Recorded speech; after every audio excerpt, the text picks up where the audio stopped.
안녕하십니까. 홍문성입니다. 오늘 시간은 우리가 내년부터 가상자산에 대해서 가상자산에서 발생한 소득에 대해서 과세를 하겠다고 하는 이 정부의 어떤 조세, 과세하는 방법이 나름대로는 예정되어 있습니다. 그래서 이 부분에 대한 얘기를 좀 하고 싶은데요. 여러분 생각에는 이 가상자산 과세 내년부터 하는 것이 적정한가 하는 문제를 한번 여러분도 생각해 보시기 바랍니다. 일반적으로 소득 있는 곳에 과세 있다. 이건 정말 너무나 당연한 말이죠.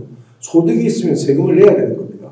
그런데 다만 우리가 이 조세라고 하는 것은 소득이 있는 곳에 과세가 있지만 거꾸로 동전의 앞면과 뒷면처럼 만약에 손실이 있다면 그 손실도 우리가 반영해 줘야 되는 측면이 있는데 이 부분에 대해서 혹시라도 미흡한 점이 있다면 이 부분은 소득 있는 곳에 과세 있다라는 말만 계속 주장할 것은 아니거든요.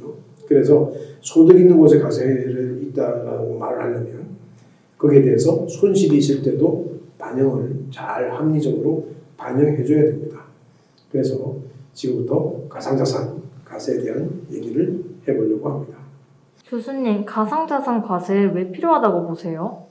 이 가상자산도 현재는 처음에는 우리가 비트코인 같은 그런 류를 이게 지금 자산이냐 아니냐 여기에 대한 어떤 논쟁이 많았지만 지금은 비트코인에 대해서 이것이 자산이냐 아니냐에 대한 논쟁은 벌써 이제 끝난 논쟁입니다. 최근에도 지금 1억 1,500 이 정도에서 지금 현재 한 개의 가격이 움직이고 한 개의 비트코인을 팔게 되면 1억 1,500이라고 하는 돈이 통장에, 그죠? 우리 계좌에 들어오게 되는데, 그래서 소득이 있으면 과세를 해야 되겠다라고 하는 거. 이것 때문에 이제 시작을 하는 거거든요. 그래서, 이 경제적 이익이 발생이 되면 과세를 해야 되는데, 다만, 이 어떤 여러 가지, 이 가상자산과 관련된 여러 가지 거래가 지금까지 우리가 봐왔던 거래들하고는 좀 생소한 거래들이 너무 많아요. 그 중에 우리가 보통 보면 NFT 판매에 대한 이익이라든지 우리가 보통 포스, 프루프 오브 스테이킹, 이 스테이킹을 합의 알고리즘으로 하는 코인 같은 경우는 이 스테이킹을 하게 되면 거기에 대한 보상을 주거든요.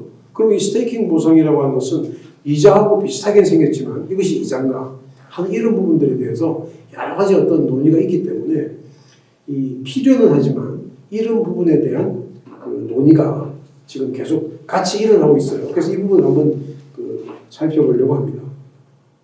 그런데 왜 지금 아니다라는 결론이 나오는 거예요? 예, 가상자산 과세에 대해서 과세는 해야 되는데 왜 지금은 아니다라고 이제 얘기를 하고 있냐면 실제 우리 가상자산과 비슷하게 움직이는 자산 중에 주식 같은 게 있잖아요, 그죠? 주식. 우리가 주식 같은 경우도 쌀 때 사가지고 비쌀 때 팔고 이 비트코인 같은 가상자산도 쌀 때 사서 비쌀 때 팔고 하게 하면 이것도 이 거래가 전부는 아닙니다. 비쌀 때 사서 비쌀 때 우리가 주식을 비쌀 때 빌려가지고 그 다음에 팔고 나서 나중에 쌀 때 사가지고 또 갚는 이런 우리가 공매라고 하거든요.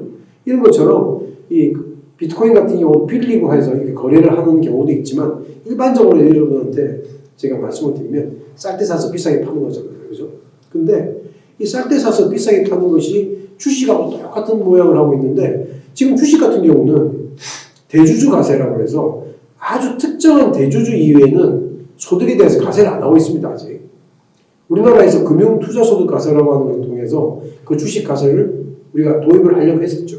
근데 그 부분에 대해서도 지금 아까 말씀드렸다시피 소득 있는 곳에 과세한다고 했는데 그게 손실에 대해서 어떻게 해줄래? 그 5년만 빼줄게 했는데 그 손실을 5년 빼주는 거에 대해서도 문제가 있고 그래서 이런 어떤 부분들에 대한 여러 가지 문제 때문에 금융투자소득 과세 자체가 폐지가 됐습니다. 연기가 된 게 아니라 폐지가 돼버리니까 주식에 대해서 현재 과세하지 않고 있는데 가상자산에 대해서만 내년부터 과세를 하겠다? 그러니까 지금 문제가 있다는 거고요. 또 하나는 우리가 업빗이나 빗썸이나 예를 들어서 우리나라의 큰 어떤 코인 마켓들이 있거든요. 거래소들이. 근데 그 5군데 정도에서 이루어지는 그런 거래들에 대해서는 과세관청에서는 확실하게 과세를 할 수 있는 어떤 거래를 추적을 할 수가 있는데 실제로 해외에서 우리가 그 해외 거래소에서 우리가 거래를 시킨다든지 또는 P2P 거래를 한다든지 뭐 이런 것들을 하게 되면 우리가 추적이 좀 힘들단 말이죠. 그러니까 추적이 용이한 것과 추적이 아주 힘든 부분이 서로 쪼개지는데 지금 현재 추적이 아주 용이한 부분만 가세했다고 하는 것은 상당한 문제가 있는 것이죠. 가상자산과 주식은 정말 같은 투자 자산인가요? 가상자산과 주식은 여러분이 이 가상자산에 대한 어떤 자산에 대한 분류가 어떻게 되는 간에 우리가 실제로 느끼기는 거의 똑같은 종류의 자산이다. 이렇게 생각하시는 게 정상적이죠. 왜냐하면 여러분이 자 내가 지금 삼성전자를 주식을 삼성전자라는 주식, SK하이닉스라는 주식을 사는 이유 그 사는 이유와 비트코인을 사는 이유가 동일해요. 그죠? 우리가 비트코인 사는 이유가 뭐예요? 나중에 비싸게 팔려고 하는 거죠. 그렇기 때문에 현재 지금 우리나라 지금 현재 가상자산과 관련된 모든 어떤 정책과 감독에 대해서도 금융위원회나 금융감독원에서 그걸 하거든요. 그렇다면 금융자산과 거의 같이 보고 있는 거예요. 정부에서도. 그래서 이거는 정말 뭐 같은 투자사이냐 이렇게 뭐 똑같다는 말보다는 같은 종류를 인식하고 있다는 거예요. 투자자 입장에서는. 그래서 투자자 입장에서는 동일한 같은 종류 성격의 투자 상품으로 보고 있다. 이렇게 생각이 들죠. 그렇다면 현재 세제는 무엇이 문제인가요? 뭐 현재 세제라기보다 아직도 도입이 안 된 세제이기 때문에 이제 도입될 세제, 그죠? 이게 이제 문제가 되겠죠. 그런데 아까도 말씀드렸지만 주식은 지금 현재 그 대주주 과세만 이루어지고 있고 일반 그 투자자들은 거의 소득에 대해서 과세를 안 한단 말이에요. 그런데 지금 현재 그 우리 그 가상자산 과세에 대해서는 내년 1월 1일부터 이제 도입하겠다라고 하는 것이 현재의 어떤 입장이에요. 이게 아직 입장이 바뀌지 않았기 때문에 지금 상태에서는 우리가 내년 1월 1일 날 과세가 시작된다 이렇게 생각해야 되거든요. 그러니까 형평이 어긋나죠. 주식은 과세 안 하면서 왜 코인만 과세하냐는 그런 이유고요.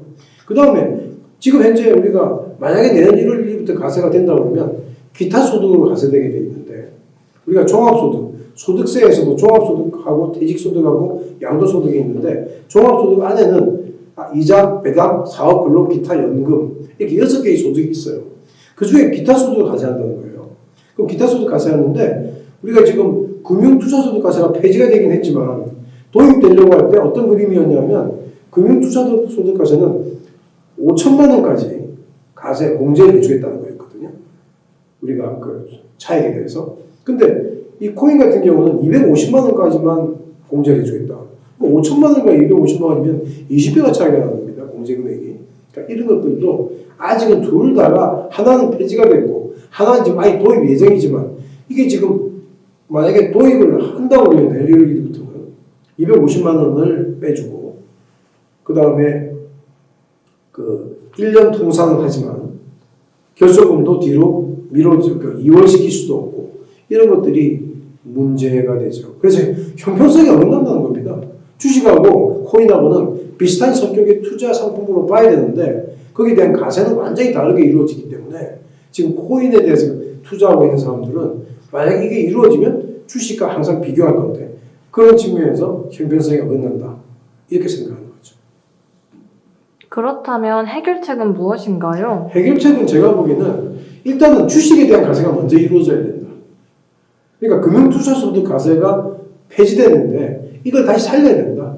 근데 살리는데 다만 이 살리는 하나의 어떤 그 과정에서 우리가 이월교소득 문제도 풀어주고 어느 정도 합리적인 방법으로 금융투자소득 과세를 먼저 도입을 하고 그 다음에 가상자산 과세를 해야 된다.